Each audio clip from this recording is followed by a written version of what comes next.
ሰላም ፋሚሊ እንዴት ናችሁ? ሳውዝ አፍሪካ ያላችሁ ልጆች እንኳን ደስ ያላችሁ። ኢትዮጵያውያን ትውልደ ኢትዮጵያውያን እንዲሁም ኤርትራውያን ኤቭሪዋን ሁሉም እንኳን ደስ ያላችሁ። እኔ በበኩሌ በጣም ደስ ብሎኛል እና ምንድነው እዚህ ጋር መናገር የምፈልገው ነገር ቢኖር አሁንም ቢሆን አበሻ ላይ እኛ ላይ ይቀራል። እኔ ሳውዝ አፍሪካ አይደለሁኝም ግን በቃ እኛ እያልኩ ላውራ አበሻ ላይ በጣም ይቀራል። በቃ ሁሉ ነገር በጣም ልቅ በሆነ መንገድ አንጠቀም። አሁን ደስታ ላይ ነህ፣ ደስታ ውስጥ ነህ። ደስታ ራሱ በልክ ሊሆን ይገባል። ደስታችሁን ስትፈነጥዙ ምን ስትሉ ሶሻል ሚዲያ ላይ ራሱ አትፖስቱ። በቃ ቴንኪዩ ምናምን ብላችሁ አፕሪሺየት ማድረግ ከፈለጋችሁ ስርዓት ባለው መንገድ በጣም ክሬቲቭ በሆነ መንገድ የሀገሪቱን መንግስት ቴንኪዩ ማለት ስላላችሁ ራማፎዛ አኖይንስ አድርጓል። ኦሬዲ አኖይንስ ያደረገበትን መንገድ እኔም አይቼዋለሁኝ። በጣም ደስ ይላል። ከዚህ በኋላ ወረቀት የመኖሪያ ፍቃድ ወረቀት በስርዓቱ እንደሚሰጣችሁ መች እንደሚጀምር አይታወቅም እና ደግሞ እንደዚህ ውጡ ምናምን እያሉ የሚጨቀጭቋቸው ሰዎች ደግሞ እንዲቆም ያ ነገር እንዳይፈጠር ከዚህ በኋላ በጣም ዲሲፕሊንድ እንዲሆኑና ነገሩን ረገብ እንዲያረጉት ምናምን አኖይንስ ተደርጓልና እግዚአብሔር ደግሞ ስራውን ሰርቷል። እግዚአብሔር ሁሉ ጊዜም አይሳሰትም። ትክክል ነው። ችግሩ ያለው ሰው ጋር ነው። በቃ አበሻ በደረሰበት ሁሉ ስርዓት የለውም። በቃ እኔ ብዙ ጊዜ ማውራው ነገር ነው። ስፔሻሊ ሳውዝ አፍሪካ ላይ አበሻ እኔ ምን አይነት ቃል ተጠቅሜ መግለጽ እንደምችል ራሱ አላውቅም። ምክንያቱም በጣም ብዙዎች ናቸው ልቅ የሆነ አሁን ፓርኪንግ ላይ ብዙ ጊዜ ነው ማውራው እኔ ከዚህም በኋላ ቢሆን ፓርኪንግ አጠቃቀማችሁን በጣም አስተካክሉ። የምግብ አመጋገባችሁን በጣም አስተካክሉ። ሁሌ ነው የሚወራው ይሄ ነገር ሳይወራ ቀርቶ አይደለም። ግሩፕ ላይ ይወራል፣ ሶሻል ሚዲያ ላይ ይወራል፣ ብዙ ቦታ ላይ ይወራል። ሰርግ ላይ ስትመገቡ በስርዓት ተመገቡ። በቃ በስርዓት ተመገቡ። የተመገባችሁበትን እቃ ደግሞ ጨረሳችሁ ነው ቴካዊውን መልሳችሁ ቆሻሻ መጣያ ላይ ማስቀመጥ ነው። ካልሆነም ደግሞ ምግቡን ካልጨረሳችሁም እንደዛው በቃ መሆን ያለበትን ነገር አድርጉ። ምግብ ከተረፈ ይዞ መሄድ ግዴታ አይደለም። ይዘ መሄድም ትችላለህ። እዛ ደግሞ መጣያ ላይ መጣልም ትችላለህ። መንገድ ላይ ግን አትጣሉ እባካችሁ። እንደዛ አታድርጉ። ራሳችሁ ላይ በጣም ብዙ ችግር እየፈጠራችሁ ነው ያላችሁት። እናንተ አሁን በራሳችሁ በሁሉ ነገር ስትጠቀሙ ኦማፊርስ አሁን ኢሚግሬሽን ብትሄዱ ሰልፍ በስርዓቱ ተሰለፍ ስትባል አትሰለፍም። በዚህ ጋር ግር ብለህ ትገባለህ፣ በዚህ ጋር ግር ብለህ ትገባለህ፣ በዚህ ትወጣለህ። በቃ ምንም ሰልፍ ራሱ ስርዓት አይደለም። እነሱ ሰልፍ እንዴት ዲሲፕሊንድ እንደሆኑ ሌላ ነገር አይደለም። ኢትዮጵያ ውስጥ እኛ አሁን የምንጠቀመው በረዳት ነው። አንድ መኪና ላይ 2 ረዳት ያለበት ሊኖር ይችላል፣ 3 ረዳት፣ 1 ረዳት ምናምን ሊኖር ይችላል። ረዳት የሌለበት መኪና ግን እዚህ የለም፣ ባጃጅ ካልሆነ በስተቀር ማለት ነው።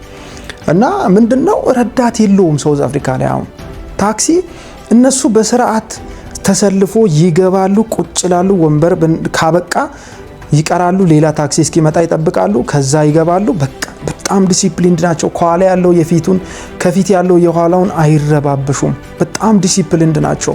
አበሻ ይሄንን ነገር እያየክ በጣም ላጠቃቀም ቀላል ነገር ነው። እንደኛ ሀገር መኪና ያስቸግርክ ይመጣል እስከ ነገ ምናምን ተብለ የለም። በቃ ደቂቃ ሳይቆይ ይመጣል። ለዛ ሰልፍ እንኳን በስርዓቱ መጠበቅ የማይችል ሰው ነው። እዛ ኢሚግሬሽን ስትሄድ በስርዓቱ ተሰለፍ። በቃ ተሰለፍ ተብለሃል፣ ተሰለፍ።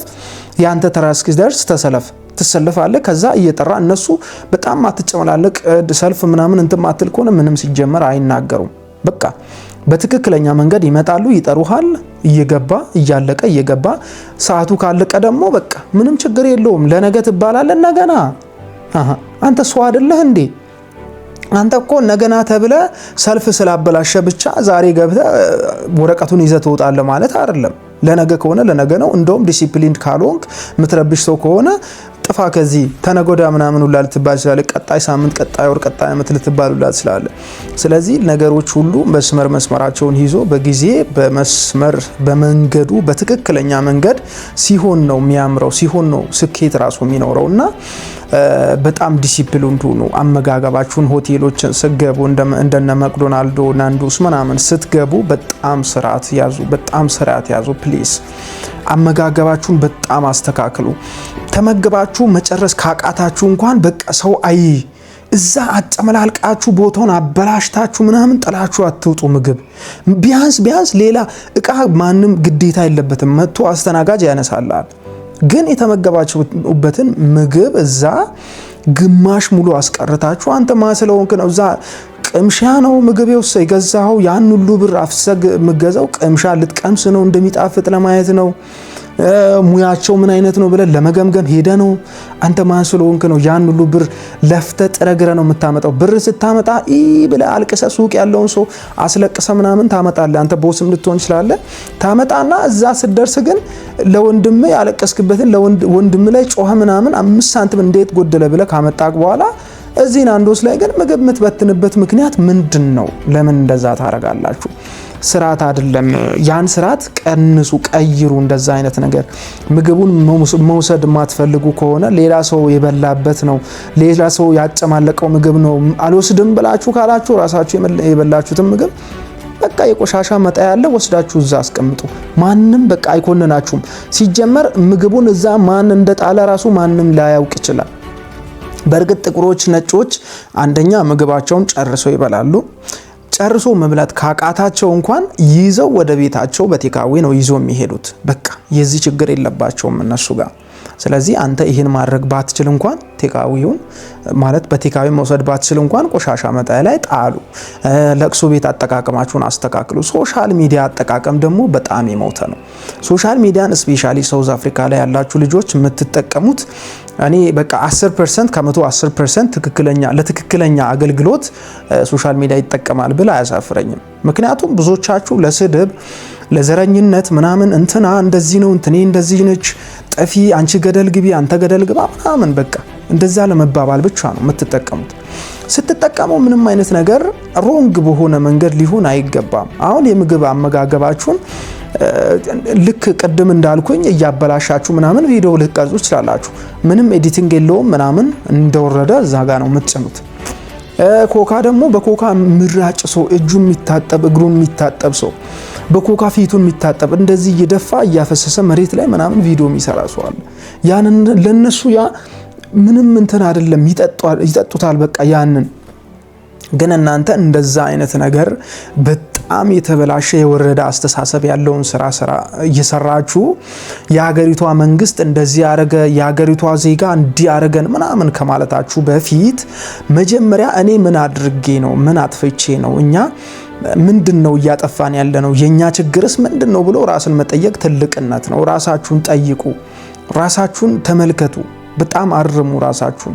ትምህርት ቤት ሄዳችሁ ተማሩ እንዳለ ሌላ ነገር ነው። ስለዚህ እዚህ ባትማሩ እንኳን ህይወት የሚያስተምረው ነው ለሰው ልጅ የሚበልጠው። ከትምህርት ቤት በላይ ህይወት የሚያስተምራችሁ ይብለጣችሁ እባካችሁ። ከዚህ ሄዳችሁበትን አላማ መርሳት የለባችሁም። ከዚህ ስትሄዱ በቃ በጣም የተቸገረ ሰው እዚህ ጋር የምትጨብጠውን የምትይዘውን አተኮ ነው እዛ የምትሄደው። ብዙ ሰው እንደዛ ነው በቃ። ምናልባት ካለው ነገር በጣም የሚሰራ ሰው የተሻለ ላድርግ ብሎ የሄደ ሰው በጣም ጥቂት ሰው ነው። ተቸግሮ የሄደ ሰው ነው የሚበልጠው። 99% በጣም የተቸገረ ሰው ነው ሳውዝ አፍሪካ የሚሄደው ማለት ነው። ስለዚህ የተነሳችሁበትን ያላችሁበትን የምትደርሱበትን ቼክ ማድረግ ማወቅ አለባችሁ። ከዛ ስትወጡም እዚህ የሚጠብቃችሁ ያው ሴም ላይፍ ነው፣ ምንም ልዩነት አይኖርም ማለት ነው። ስለዚህ በትክክለኛ መንገድ ሰርታችሁ መለወጥ የምትፈልጉ ከሆነ ዞሮ ወደ ሀገር መምጣት አይቀርም።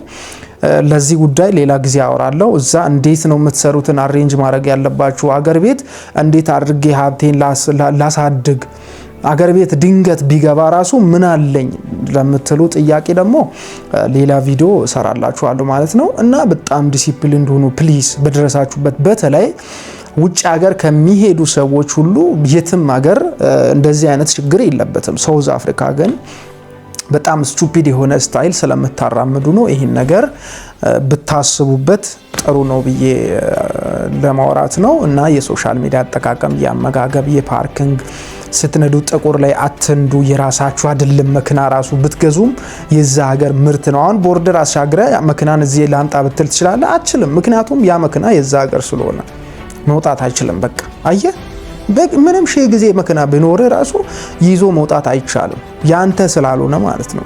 አሁን ልብስ ብገዛ ስልክ ቢኖር ላፕቶፕ ቢኖር ይዘህ ትወጣለህ። ምክንያቱም ይሄ ያንተ ንብረት ነው ማለት ነው። እንደፈለክ ማድረግ ትችላለህ። ቤት ውስጥ የምትጠቀመው ነገር የሀገሪቷ ንብረት ነች። ግን ሀገሪቷ ኤክስፖርት የምታደርገው ነገር የራሷ የሆነ ወይም ስላላት ማለት ነው። ስለዚህ የምታደርጉትን ነገር ሁሉ እኔ ትክክል ነኝ ወይስ አይደለሁም፣ ምን እያደረግኩ ነው፣ ምን እየተካሄደ ነው ምናምን የሚለውን ነገር በትክክለኛ መንገድ ለትክክለኛ ነገር እንጠቀም። በጣም ዲሲፕሊን ሁኑ ፕሊዝ። ጭንቅላታችሁን አሰሩ። ሱቅ ስትሰሩ ሶሻል ሚዲያን ስክሮል እያደረጋችሁ በማይረባ ነገር አእምሯችሁን አትመርዙ። አእምሯችሁን ዝም ብሎ ነገር ላይ አታፍዝዙ። በቃ ቁም ነገር ስሙ። ሶሻል ሚዲያ ቲክቶክ እንደውም መጠቀም ማቆም ትችላላችሁ። ቲክታክ ቁም ነገር ያለውን ነገር ሰርች አድርገ ስለዚህ ጉዳይ ክሬቲቭ መሆን የምትፈልግ ከሆነ ከዚህ ነገር ውስጥ እንዴት ልውጣ፣ ይህን ነገር እንዴት ክሬት ላድርግ፣ እንዴት ሜክ ላድርግ ብላችሁ ሰርች አድርጋችሁ የምታዩበት ምናምን ከሆነ ኢትስ ኦኬ። ነገር ግን 24 ሰዓት ስራ አቁማችሁ ሰዓታችሁን አቃጥላችሁ ምናምን ስክሮል እያረጋችሁ አሁን ስክሮል ያረጋችሁትን መልሳችሁ ማስተውት ማትችሉትን ለቅሶ ቤትም ቁጭ ብላችሁ ስክሮል የምታረጉት ሰው የምትረብሹ ቸርች ውስጥም በቃ ስልክ አልነካካ ምናምን ማረፍ የማይችል እኔ ምን አይነት ጭንቅላት እንዳለው እንደዚህ አይነት ሰው በጣም ነው የሚገርመው። ስለዚህ ዲሲፕሊን እንደመሆን ለራሳችሁ ነው የሚጠቅመው፣ ለማንም አይደለም። በኋላ ላይ በሀገሪቷ መንግስት በኢትዮጵያ መንግስት እንዴት መንግስት ዝም አለ፣ እንዴት እንደዚህ ሊሆን ይችላል ምናምን ከማለታችሁ በፊት እናንተ የምትፈጥሩትን እንትን እያላችሁ ያላችሁትን ችግር ፍቱ። መጀመሪያ እናንተ እኮ ችግር ስትፈጥሩ እዛ ተካዊ መንገድ ላይ ስትጥሉ ምን ስትሉ አነዳድ ሳታስተካክሉ ስትቀሩ የሀገሪቷን ዜጋ ስታንቋሽሹ ስትሳደቡ ለአብይ ነገራችሁም እኮ ለኢትዮጵያ መንግስት ሪፖርት አላረጋችሁም። እኔ እንዲህ እያረኩ ነው፣ እኔን አርመኝ፣ እኔ እያጠፋው ነው ምናምን አላላችሁም።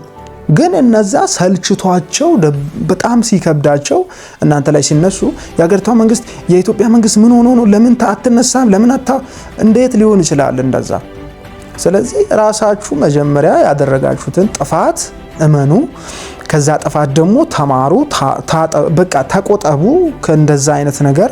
ከዛ በኋላ የሀገሪቷንም የኢትዮጵያንም መንግስት መውቀስ ትችላላችሁ ማለት ነው። እንደውም በጣም ታጋሽ ነው፣ ቴንክፉል ነው መሆን ያለባችሁ። እኔ የኢትዮጵያ መንግስት ቢሆን ራሱ እንደዚህ የሚታገስ አይመስለኝም።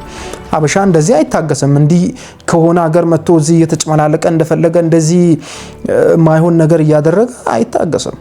መንግስት ቢታገስ እንኳን ህዝቡ አይታገስም፣ ያወጣዋል። ምንም ጥርጥር የለኝም በዚህ። ስለዚህ እናንተ የምታረጉትን ነገር ስርዓት ባለው መንገድ አድርጉ። ነጮች ስርዓት ያለውን ነገር በትክክለኛ መንገድ ስለሚያደርጉ ምንም የዛ ነገር ሀብት ቢበዘብዙ እንኳን ውጡ አይባሉም፣ ወረቀት አይሰጣችሁም አይባሉም። እንደዚህ አድርጉ ምናምን ብሎ አዲስ ህግ አይወጣላቸውም። ምክንያቱም በጣም ኩል ናቸው፣ ያውቃሉ፣ ህግን ያከብራሉ። እነሱ ትራፊክ ቢይዛቸው እንኳን አትቅጣኝ ምናምን የለም፣ ቀጣኝና ቶሎ ሸኘኝ፣ እኔ ቸኩላለሁ ነው የሚሉት። ስለዚህ ይሄ ስርዓት ነው፣ በቃ ይሄ ህግ ነው።